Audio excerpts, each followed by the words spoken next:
26th of November 2021. You're watching Lunchtime News coming to you live and direct from our Newsfirst studios here in Colombo. Bringing you the news, I'm Mariam Gunavijaya. Let's start off with a look at your headlines. Is there a fault in the gas?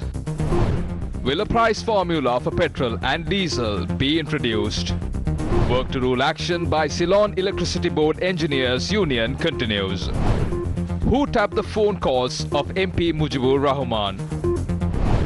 A new COVID-19 variant emerges from South Africa. In your lead story this afternoon, Minister of Energy Udaya Gamampila says a Sri Lankan agency will be set up to work in conjunction with foreign companies regarding petroleum and gas mining. He made these comments during a media briefing held today. We expect to establish this company as a subsidiary of Ceylon Petroleum Corporation. The purpose of this company is to act as a government partner of companies who would enter petroleum and gas mining. All the companies who enter mining in Sri Lanka will have to give 15% of the shares and the director positions in their boards to the representative of a government. Also, profit sharing needs to be done. By entering this board of the companies, we'll get the knowledge. And in 10 years, we'll have our expert team. Also, cabinet approval was provided to establish a fund to stabilize the fuel price. The purpose of this is to stabilize the prices when the price fluctuates in the world market. Also, my suggestion on March 21st, 2021 to establish a fuel price stabilization fund was approved in November 2021. The price of fuel in the world market had increased by 36% during this 8 months time period. However, once this fund is established, an instant concession to the people cannot be provided. පිහිටු වහම ජනතාවට ශනික සහන ලබා දීමේ හැකියාවක් නැහැ. Also in headline making news this afternoon, the work to rule action launched by the Ceylon Electricity Board Engineers Union continues for the second day today. The Ceylon Electricity Board Engineers Union commenced a work to rule action from noon yesterday based on 6 demands, including non-implementation of the informal and illegal Newport's LNG deal and continuation of the ongoing LNG tender process.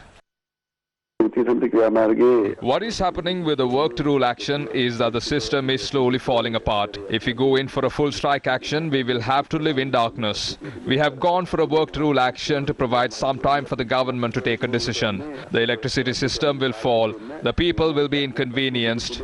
However, the responsibility for all of this should be taken by the corrupt transaction and the subsequent issues that have emerged and the officials who are involved in this. We have launched this trade union action focusing on 6 demands.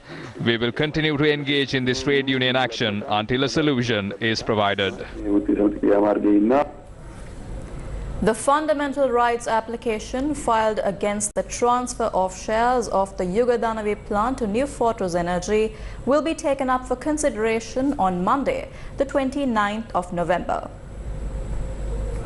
The petitions seek the annulment of the cabinet decision to transfer 40% of the government-owned shares in the Kerawalapitiya Yugadanavi power plant to an American company and to transfer the contract to supply LNG to the plant to an American company. The petitions were filed by several parties, including the Archbishop of Colombo, His Eminence Malcolm Cardinal Ranjit. The Prime Minister, the Cabinet, the Secretary to the Cabinet, the Chairman of the Ceylon Electricity Board and the Ceylon Petroleum Corporation have been named as respondents in the petitions. The petitions were taken up today before a 3-judge bench comprising Justices Murdu Fernando, Gamini Amarasinghe and Arjunobe Sekara. A silent protest was also held near the court during the hearing of this petition. Farmers face continuous difficulties in selling their produce rather, owing to the reduction in the number of buyers in the market. Vegetable prices were low today in comparison to previous days owing to the low level of consumers and low levels of vegetable purchases. A kilogram of carrots is sold at 300 rupees in the market. A kilogram of leeks is sold at 230 rupees. Tomato at 270 rupees and a kilogram of beans is sold at 150 rupees. However, a kilogram of green chilies and capsicum was sold at 400 rupees.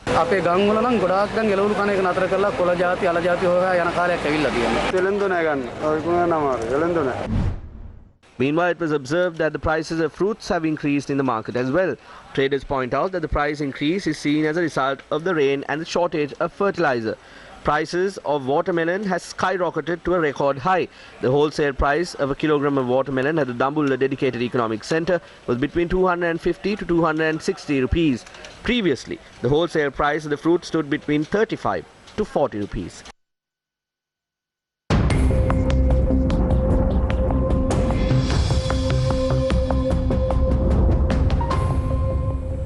Taking a look at today's weather forecast, the Met Department says heavy showers exceeding 100 millimeters can be expected at some places in the western, eastern, Uva, Sabaragamuwa, central, northwestern and southern provinces and in the Polonnaruwa district. Now, fairly heavy showers of about 75 millimeters are likely at some places elsewhere in the island. Several low-lying areas of the Daduroya, including Jayabima in Chilao, were inundated after the Daduroya overflowed. Director of Hydrology at the Department of Irrigation, D. Abesirivardhana, said the sluice gates of several main reservoirs are still open. He said heavy rainfall was not reported in irrigation zones yesterday. 6 sluice gates of the Daduroya are still open as well. According to the Irrigation Department, 2 spill gates of the Kalaweva were opened by 12 feet each. Both spill gates of the Angamu reservoir have been closed. The National Building Research Organization has extended the landslide early warning issued to 7 districts. Chilao has been inundated for the past 20 days. As a result, residents from areas including Ashrafwatta and Milanpura in Chilao have been severely inconvenienced. Now taking a look at some news related to a tragic story we reported to you a few days ago. The Sri Lanka Navy have launched a safe ferry service to provide transport facilities for school children from Kinya to Kurinyankani. The ferry service will provide transport facilities for school children.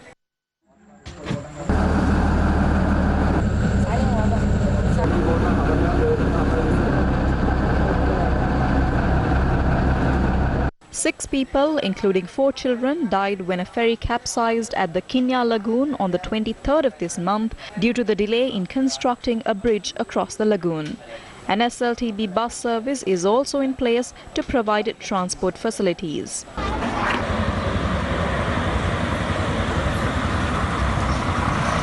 Meanwhile, the suspects arrested in connection to the incident will be remanded until the 8th of December. From tears of sorrow to tears of joy, building bridges of hope for our very own Sri Lankans.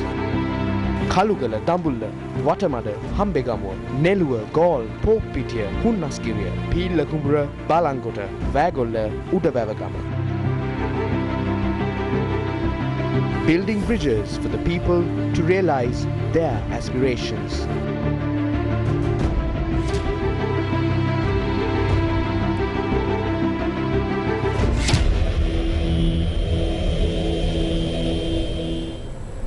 Still in local news, Lunuvilage Lasanta alias Tinka Lasanta, the main suspect in the murder of Sunshine Sudda, was killed by police fire this morning.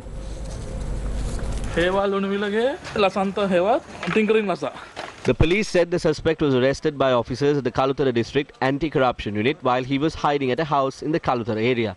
Police said Tinkala Santa had opened fire at the police officers when he was escorted away to recover a hand grenade and 2 hidden pistols. 2 police officers were injured in the incident. According to police, the suspect Lunuvilage Lasanta alias Tinkala Santa is an underworld shooter as well as a suspect involved in a number of crimes. මෙම සැකකරු විවිධාකාරයේ බරපතල අපරාධ සම්බන්ධව පොලිසියට අවශ්‍යකට කර සිටි සැකකරුවෙක් විශේෂයෙන්ම He was a wanted criminal who was involved in a number of crimes. He was a contract killer. Several cases are ongoing in courts in many areas including in the south pertaining to drug racketeering. Further investigations into his criminal activities are being carried out by the Kalutara Criminal Investigations Division under the supervision of the SSP of the Kalutara Police Jurisdiction. Kalutara කොටාශ අපරාධ විමර්ශනාංශය විසින් සිදු කරනු ලබනවා. Samagi Jana Balawege parliamentarian Mujibur Rahman claims that the Criminal Investigations Department has tapped his phone with a court order. He said this in Parliament today. 2005 සිට එදා සිට අද දක්වාම මම පාවිච්චි කරන්නේ මෙම දුරකථන අංකයේ බව දන්වා සිටිමි. Since 2005, I have been using this number. Chief Inspector W.S. Ujiva Gunawardena, the OIC attached to the Counter-Terrorism and Investigation Department of the CID, has summoned a friend of mine on the 7th of October 2021 who helped to get this number. During that time, an extensive investigation was carried out on the phone, the incoming and outgoing phone calls. What is clear from this is that all my conversations and the contacts have been accessed by the CID. However, a court order needs to be obtained before tapping phones. Due procedures have not been followed here. Also, the CID has violated my rights as a person and as a parliamentarian. I request to summon the officials of the CID and the telecommunication provider to the Privileges Committee of Parliament. Honourable Speaker, two individuals who maintained close relationships with Saharan and his team were under the custody of the Terrorist Investigation Division. However, the AG's office have released them during the latter part of 2020. I am requesting Chief Inspector W.S. Ujiva Gunawardena to investigate who influenced their release. I humbly request to take future action based on the details provided as my rights have been violated. ඉහත සිදුවීම් තුළ මාගේ වරප්‍රසාද කඩවී ඇති බැවින් ඉදිරි ක්‍රියාමාර්ග ගන්නා ලෙස කාර්මිකව ඉල්ලා සිටිමි. Those were the comments made by SJB MP Mujibur Rahman in Parliament today. He said that the Criminal Investigations Department had tapped his phone without a court order. Now moving on to more local news. A suspicion has arisen regarding the number of gas leak explosions, and a doubt has emerged regarding the safety of the usage of gas by consumers. Gas explosion in a house near Pannipitiya College Junction in Kottawa yesterday. 3rd March 2021. Gas leak causes explosion at a hotel along Sangaraj Mawata in Maradana. 1 person dead. 4th November 2021. Explosion at a tourist hotel in Waligama. Gas leak identified as the cause. 16th November 2021. Gas leak causes explosion at an eatery along Goodshed Road near the Ratnapura bus halt. 20th November 2021. Explosion at a restaurant of a global fast food chain along Reed Avenue in Colombo 7. LPG gas As a result of the formula of the LPG changing, the number of gas leak incidents have increased. There is no technical accuracy to the statement where they say as a result of the formula of the LPG gas changing, the number of gas leaks incidents have increased. LAF Gas Company is maintaining the formula. That formula is maintained according to the current recommendations of the SLSI. Moreover, the formula is also maintained according to a unique standard of the LAF Gas Company. සිදු කිරීමෙන් තමයි අපි ඒ බව තහවුරු කරන්නේ. ඔබතුමාලගේ LAF gas cylinder ආරක්ෂිතද? LAF gas cylinder ඉතාම ආරක්ෂිතයි. The LAF gas cylinder is safe. The standard of the gas cylinder falls under the 117 standards of the 2013 SLSI. The cylinder is manufactured according to that standard. මෙන්න මේ ප්‍රමිති සහතිකයේ අනුව තමයි මේ සිලින්ඩරය නිෂ්පාදනය කරලා තියෙන්නේ. In more local news, Samagi Wanita Balawegya has organized demonstrations across the country today opposing violence against women. The campaign of protests were held in many areas in Colombo. Polonnaruwa, Kandy, Mathara, Galle, Kurunegala, Bandarawala, Valapane and Matale. The protests aim to oppose the comments made by Sri Lanka Podujana Peramuna MP Tissa Kuttiarachchi in Parliament recently regarding women. The main protest of the demonstration campaign was held opposite the party headquarters of the Samagi Janabalawegya in Atulkote. Meanwhile, another protest was held in the Kandy district this morning.